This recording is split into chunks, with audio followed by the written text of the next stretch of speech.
Le point suivant concerne l'adoption du montant provisoire de l'attribution de compensation due à chaque commune membre de la communauté d'agglomération pour l'année 2020. Évidemment, il fera l'objet d'ajustements, notamment lors du budget supplémentaire. Monsieur le vice-président. Voilà, donc on a remis, j'ai remis au niveau des attributions de compensation provisoire totale à verser ou à demander au 01 2019, c'est-à-dire que tout ce qui est mutualisation, tout ce qui est somme qui a été enlevée comme la partie scolaire, vu que ce ne sont pas des transferts de charges qui sont définitifs, sont remis dans la somme que vous avez complètement à gauche. Là, vous arrivez à un total de 12 725 000. Vous avez cette partie-là. Donc, ce qui est enlevé, ce qui va être enlevé donc, cette année, tout de suite au départ, pour le coup, c'est le montant des sommes retirées des attributions, c'est les remboursements d'emprunt. C'est-à-dire, vous avez Bansap, ce sont au niveau des chaudières, de Niper. Les poulières, c'est la partie tracteur que l'on rembourse. Et la partie Saint-Jean-Normand, c'est les chaudières. Après, vous avez tous les montants du SDIS, c'est les contributions pour les pompiers. Vous avez tous les montants par commune que vous voyez. Après, vous avez tous les montants des prévisions de transfert de charges, c'est-à-dire les montants provisoires, c'est d'Acanova, c'est Parap, de Saint-Lié-des-Vosges et subventions, certaines subventions. Les montants de subventions qui sont prévus et que vous verrez. Aquanova pour 1 100 000, Séparap pour 147 000, Côté Jardin pour 7 000, alors Association Acte, je crois que ça doit être ça, 5 000, et le dernier c'est alors Entente Jimmy des Audaciennes pour 23 000. C'est ce qui a été mis dans le dernier budget des subventions.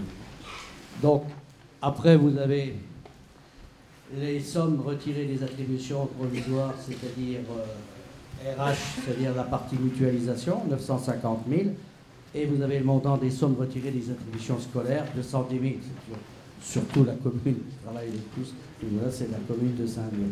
Et vous avez donc ce qui reste au 01 2020, et vous avez les mensualités. Voilà. Donc, je demande à chaque commune de vérifier si ça correspond à ce qu'ils attendent. Voilà. Est-ce qu'il y a des questions pour...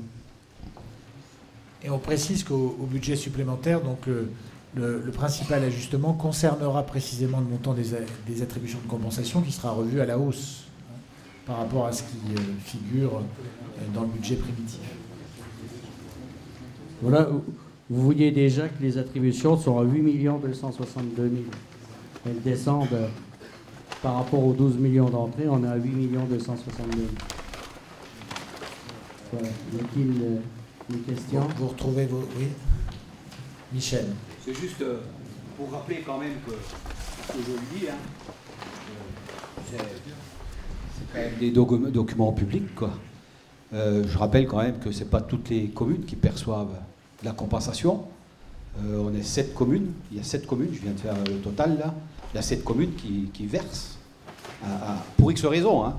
Ça c'est dû à la, je vous l'ai expliqué, oui, non, mais à la neutralité fiscale. Oui, mais je ne dis pas que c'est pas dû à quelque chose, c'est dû à quelque chose, mais je le rappelle quand même. À un moment, voilà, alors c'était comme ça, c'était déjà les communes qui étaient fortement impactées, c'était ceux du Val du Neuilly. Mais je le rappelle qu'il y a quand même 7 communes qui ne perçoivent pas, mais qui est légitime, hein, qui n'est pas, non, mais pas illégal. Cette somme de 13 000, vous la touchez en plus sur la taxe d'habitation, et la taxe foncière, et la taxe... On vous la versez pour que vous puissiez maintenir sur votre taux communal le même taux de taxe d'habitation. Voilà. Si on ne vous l'avait pas versé, il y aurait eu augmentation des impôts pour vos habitants. Donc on vous a donné les moyens d'avoir une fiscalité stable pour vos habitants. Oui. Donc il n'y a rien qui est pris, en fait. C'est juste que c'est quelque chose qui n'est pas perçu chez vous. Je précise, hein, c'est important de le... Parce que la somme reste toujours la même. La somme totale de la taxe d'habitation est restée la même, comme la taxe foncière ou le foncier bâti. Voilà. Y a-t-il d'autres questions? Je peux redonner les calculs, si vous voulez. Je les ai. Donc on peut passer au vote, monsieur. Oui. Bien, on peut donc passer au vote. Qui est contre? Qui s'abstient? C'est donc adopté. Merci beaucoup.